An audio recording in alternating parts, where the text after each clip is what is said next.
Hi everyone, this is JC Thompson from Twitchy Butcher Studios. At the time of this recording, the Kickstarter campaign for my Savage Worlds setting, Gods and Masters, is just a few $100s away from completion, and also just a few days away from being finished. Right now we're getting so close that I can almost taste it. If you haven't heard about Gods and Masters, it is an urban guerrilla fantasy setting that features lots of partisan warfare and underhanded tactics. If you're interested in that sort of thing and you want to check it out for free, we have this free jumpstart that we put out on PDF on DriveThruRPG. There will be links somewhere around here.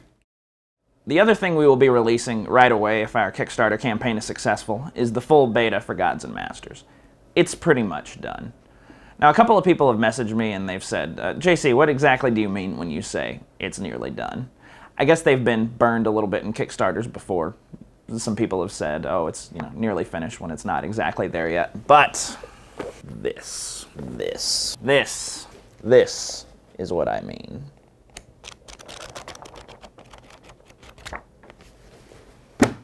Pretty much done. What is missing? There are about a dozen pictures that haven't been colored. There are some typos that need to be addressed. There's a 4 or 5 page section on alchemy that we're inserting by backer request, actually. And any vanity project goals that get funded, custom characters in the rogues gallery and things like that will need to be inserted. But that's basically it as far as core content that it needs. The other thing we are sticking in is some background images on every page. And we're also throwing in some character quotes just to flesh it out and give it a little more flavor. These aren't things that make or break the game. They're not really necessary at all, but we just want to bring you guys the best book that we possibly can. All right, let's pop this bad boy open and see what's going on in here. All right, the first thing you're going to see is the player's guide. Every section of the book is marked with a big image like this, so you should know exactly where you are at any given time. The first chapter is the basic lore of the story. We move into character creation with chapter 2. We have a bunch of new edges and hindrances. We have a lot of gear. I tried to make gear a little bit more tactical than it is in some fantasy games. In chapter 3, we move on to the setting rules. We have a bunch of traps. We have things for beast mounts. We have an interrogation system. And then we have my personal favorite right here, which is dramatic stealth. What dramatic stealth does is it integrates combat and stealth together so that you're doing sort of an infiltration or assassination mission where you're running around trying to kill as many guards as possible without being seen. The last thing that we have is magic, followed by the gazetteer. There's a bunch of maps in the gazetteer. I wanted every district and every neighborhood to have a lot of usable information, a lot of maps that can just be ripped out and thrown right into your own games as you see fit. Next, we're getting to the faction guides. Chapters 6 through 11 go through the history of every faction, as well as all the gameplay features that make each one of them unique. They all have their own gear, edges, hindrances, their own arcane background, as well as their own social structure. Playing a gang leader in the Shadow Army, for example, is going to be very different than playing a sergeant in the military or a priest in the cult. The faction chapters are what's going to make the gameplay very different for various groups of players. It's really what adds all of the flavor. So one thing I would like to draw your attention to is that every faction chapter is visually distinct. They're all color-coded. They all have their own banner here, which is different from faction to faction, as you can see.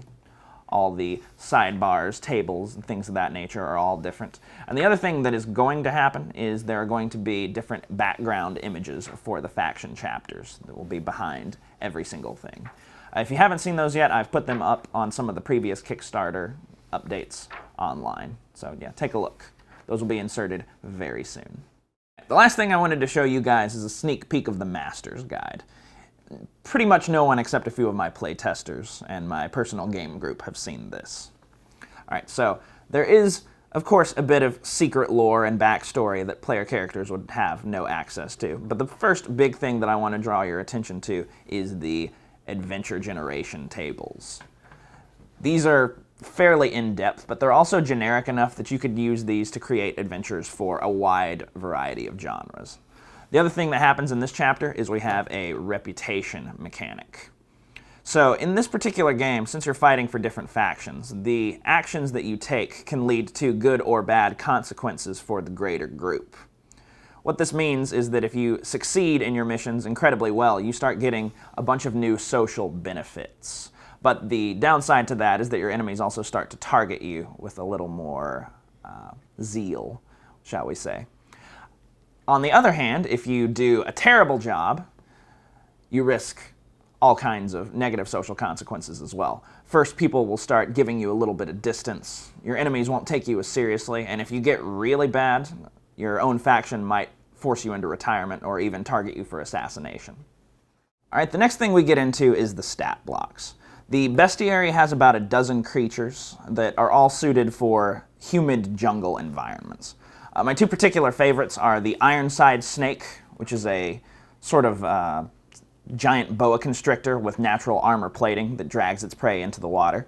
And then my other favorite is called a Costopod. It's a cat-sized slug creature that excretes really powerful acid and uses it to prey on the wounded who escape onto the forest floor. After that, we get into the non-player characters. There are a few dozen profiles for NPCs of every faction to give you plenty of antagonists to fight against. And then after that, we have the Rogues Gallery, which is the major threats. I should mention that a few of my backer levels allow you to create a character that gets into this chapter. All right, the last thing I'd like to show you is the Savage Tales. So the way Savage Tales work in this game, as I've explained in a few different places, is they are geared against a specific faction instead of being created for a specific faction.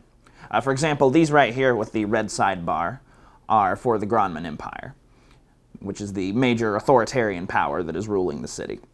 Now, this does not mean that these Savage Tales are for Gronman Empire characters. What this means is that the Gronman Empire is causing some trouble, and the players from any other faction are there to stop it.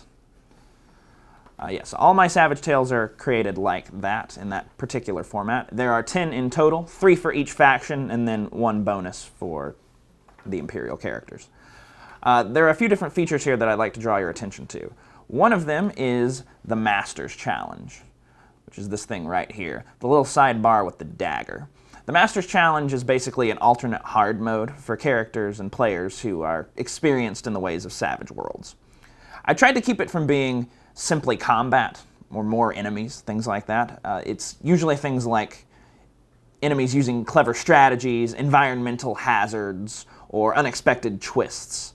I also tried to throw in a few ethical problems in here.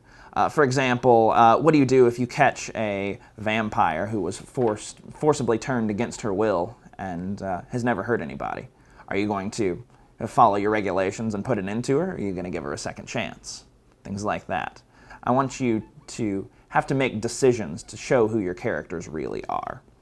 The Savage Tales are also full of a lot of maps and should be ready to play right out the gate.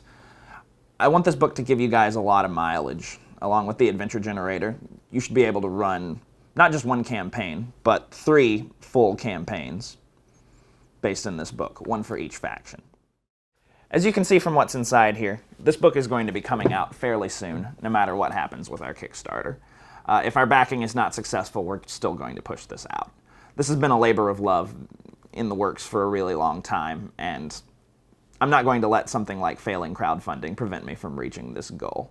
However, there is a lot of other stuff that we have lined up that we would love to be able to show you guys.